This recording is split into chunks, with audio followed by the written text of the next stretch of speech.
Good morning बच्चों। आज हम हिंदी में शब्द शक्ति के बारे में पढ़ेंगे। शब्द शक्ति बहुत ही महत्वपूर्ण विषय है। कोई भी परीक्षा हो, चाहे वो आप 9th क्लास में पढ़ रहे हैं, 9 से लेकर 12th तक आप स्कूल में हैं, या फिर कोई प्रतियोगी परीक्षा की आप तैयारी कर रहे हैं, तो उसमें अक्सर क्वेश्चन पूछा जाता है कि कोई भी पंक्ति आपको दे दी जाएगी और उसमें यह पूछा जाता है कि इसमें कौन सी शब्द शक्ति है। तो इस तरह से बहुत ही महत्वपूर्ण विषय है ये हमारा। शब्द शक्ति क्या है? सबसे पहले हमें शब्द शक्ति की परिभाषा के बारे में जानना है। शब्द शक्ति होता क्या है?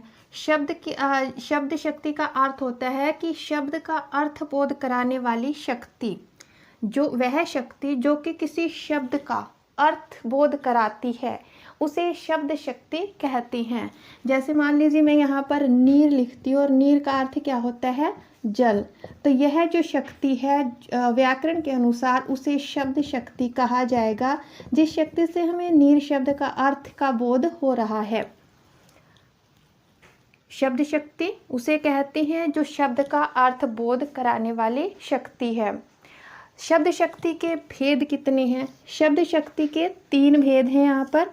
जैसे पहला है हमारा अभिधा शब्द शक्ति, दूसरा है लक्षणा शब्द शक्ति और तीसरा है व्यंजना शब्द शक्ति। सबसे पहले अभिधा शब्द शक्ति के बारे में देखिए। अभिधा शब्द शक्ति क्या होता है? अभिधा शब्द शक्ति हमारा है जहाँ पर अभिधा का अर्थ होता है मुख्य अर्थ को, जहाँ पर कोई भी वाक्य है और उसके हमें मुख्य अर्थ का पता चलता है। जो अर्थ होता है उसका सीधा अर्थ होता है, यानी कि जो कहा जाता है वही हमें सीधे उसका अर्थ का पता लग जाता है। व्याकरण के अनुसार या फिर जो भी बात हम कह रहे हैं उससे हमें उसके अर्थ का स्पष्ट रूप से पता लग जाता है। ऐसा जहाँ पर होता है वहाँ अभिधा शब्द शक्ति होती है। उदाहरण देखिए, आप उदाहरण देखेंगे तो आसानी से आपको समझ में आ जाएगा। उदाहरण में है जैसे कि पहला उदाहरण देखिए, मोहन पढ़ता है। अब मोहन क्या करता है? पढ़ता है, यानी कि वह खेलता नहीं है बल्कि पढ़ रहा है।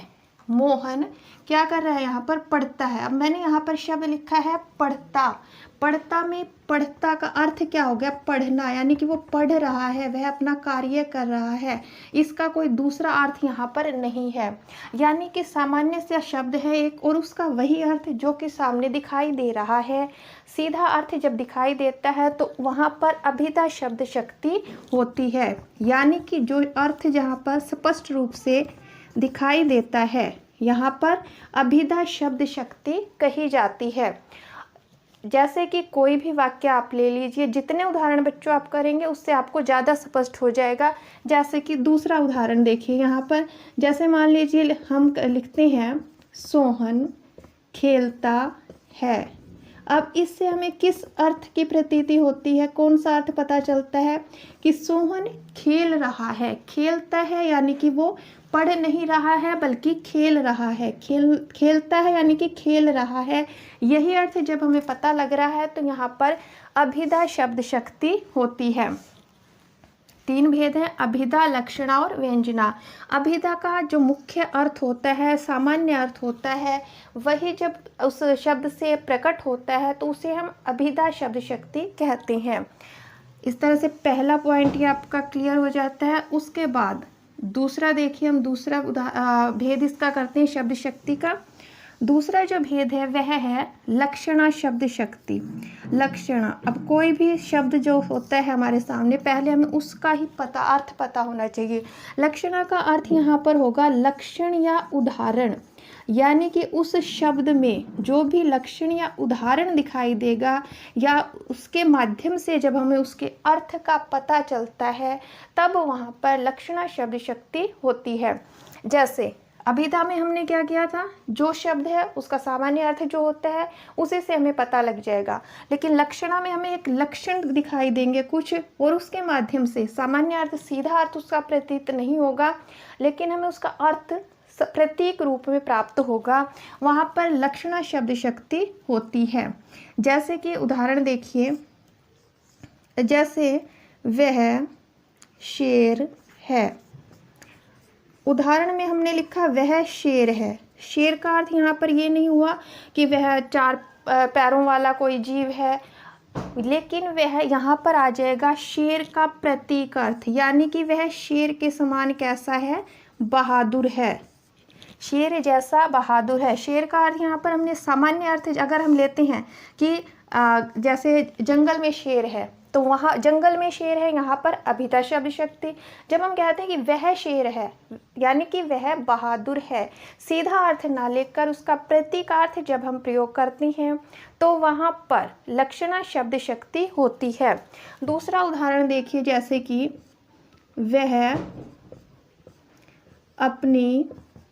वह अपने माता पिता की आँखों का तारा है। यहाँ पर आँखों का तारा है, ये क्या होता है, मुहावरा है। आँखों का तारा है, सीधा अर्थ इसमें ये नहीं है कि वो आकाश में चमकने वाला कोई तारा है, बल्कि यहाँ पर अर्थ क्या आ जाएगा, आँखों का तारा का अर्थ यहाँ पर आ जाएगा बहुत प्यारा। यानी कि संकेत अर्थ या प्रतीक अर्थ जब यहाँ पर आ जाता है तो वहाँ पर लक्षणा शब्द शक्ति होती है। जैसे कि कोई भी मुहावरा हो, कोई भी मुहावरे या लोकोक्ति जहाँ पर आ जाती है तो वहाँ पर लक्षणा शब्द शक्ति होती है। कोई भी मुहावरे ले लीजिए, तो उस जैसे कि धूल चटाना, तो वहाँ पर धूल चटाना का अर्थ ये नहीं है कि उसे धूल चटाई गई, बल्कि उसको हरा दिया गया, तो यहाँ पर प्रतीक अर्थ होता है, तो वहाँ पर उसे लक्षणा शब्द शक्ति कहा जाता है। सामान्य अर्थ होगा तो अभिधा शब्द शक्ति, और जब सामान्य अर्थ न देखकर एक विशेष अर्थ या संकेतार्थ प्रतीक रूप, सामान्य अभिधा शब्द शक्ति जहाँ पर काम नहीं करती है वहाँ पर लक्षणा शब्द शक्ति होती है, लक्षणा शब्द शक्ति वहाँ पर होती है। तीसरा हमारा आ जाता है व्यंजना शब्द शक्ति। अभिधा में हमने क्या देखा, मुख्य अर्थ, लक्षणा में हमें लक्षण देखकर उसका प्रतीक अर्थ होता है या संकेतार्थ जो होता है वह पता लगता है। सभी मुहावरे लोकोक्तियाँ इसमें आ जाती हैं। और व्यंजना, अब यहाँ पर अभिधा और लक्षणा आपके सामने स्पष्ट हो चुकी है। व्यंजना शब्द शक्ति तीसरा जो है हमारा, व्यंजना शब्द शक्ति होती है जब ना तो जिसमें अभिधा हो और ना ही वहाँ पर लक्षणा शब्द शक्ति हो, अर्थात ना तो वहाँ पर मुख्य अर्थ कार्य करे और ना ही वहाँ पर प्रतीकार्थ या संकेतार्थ कार्य करे, वहाँ पर व्यंजना शक्ति होती है।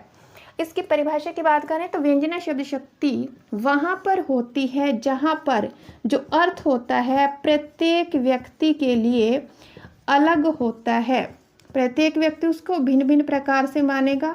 आप वाक्य एक ही कहेंगे, बात एक ही कहेंगे, लेकिन हर व्यक्ति उसका अर्थ अलग रूप में लेता है, उसके लिए अर्थ अलग होता है, तो वहाँ पर जो है व्यंजना शब्द शक्ति होती है।